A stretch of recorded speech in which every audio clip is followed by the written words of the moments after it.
offense becomes impossible. What becomes the basis of a sound offense? I asked. I give Nick credit for taking the bait. He explained that his tenure with the Rio Grande Vipers of the NBA D-League gave him the chance to make a system out of three-point shooting. Passing and movement were still priorities.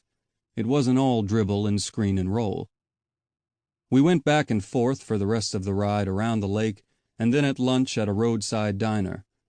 Later that night, we had dinner and talked more in terms of managing players, which is a very important skill in NBA coaching. How does a coach develop the confidence of the team? Nick's personality and ability to be a known entity to his players were real positives in his move to the head chair. Nick asked me to write this foreword, and I was happy to do so. His book will give you a good idea of the dedication and focus it takes to win as a coach. He does have that Midwest sensibility and hard work ethic, not to mention a variety of interests. For example, he taught himself how to play the piano and has a love of Thelonious Monk's genius. He even named his offense the Monk Offense, similar to Ron Ecker's, for its freestyle methods. Coaching takes or makes a strong personality, one that understands that the coach is where the buck stops. This takes grit.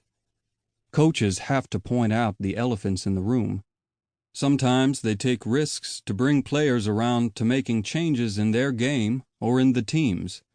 They have to have the verve to give the team confidence that everything is going to work out when things aren't going smoothly. When situations are tenuous and there is a victory or defeat in the balance, they must be calm enough to allow the players to relax and enjoy the moment. Nick's passion is evident, and his decisiveness during the pressure of last year's playoffs bodes well for his continued success. He just wants to coach. Just before the 2020 All-Star Game, the Raptors were on a tear with a 15-game winning streak that has confounded basketball experts. After they lost Kawhi Leonard in free agency at the end of the previous season, experts thought the team would have trouble finishing in the top ranks. But Nick has made a career out of proving people wrong. Kudos to Nick Nurse. He can coach. March 2020. Prologue. When I was 22 years old, just out of college and with a degree in accounting I was not excited about putting to use, I decided to give pro basketball a try. I was not anybody's idea of an NBA player. I could really shoot the ball. In 4 years at the University of Northern Iowa, I made 47% of my three-point attempts. But I was just 6 feet tall, and by the standards of high-level basketball, athletically deficient. Years later, my former college coach, Eldon Miller, paid me what I believe he meant as a compliment. Nurse couldn't run very fast and couldn't jump at all, he told a reporter, before adding that I was an intelligent type who did not make many mistakes. Through a friend in Iowa City who had connections in South America, I got an offer to play in Brazil, but their economy was collapsing and the opportunity quickly vanished.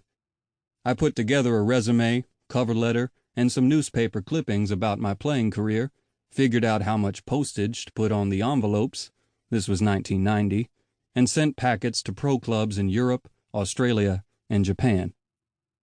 The global basketball world was not nearly as connected then, and it wasn't obvious how to get on a roster. I thought I had a job with a team in Bonn, Germany, but then nothing came of it. Soon after, I received a letter from the owner of a team in Derby, England, a place I'd never heard of, saying they would like me to play point guard for them. That same day, the team's owner, a man named Tim Rudge, reached me by phone to tell me that in addition to playing, he wanted me to be the head coach. Later, he would let me know he also expected me to score 20 points a game. 2 days later, I flew from Chicago with another American they had signed, Ernest Lee, who would provide one of my first lessons in international basketball. However far removed you may think you are from the main basketball grid, you'll be with some talent. Lee was a high school legend from Sacramento.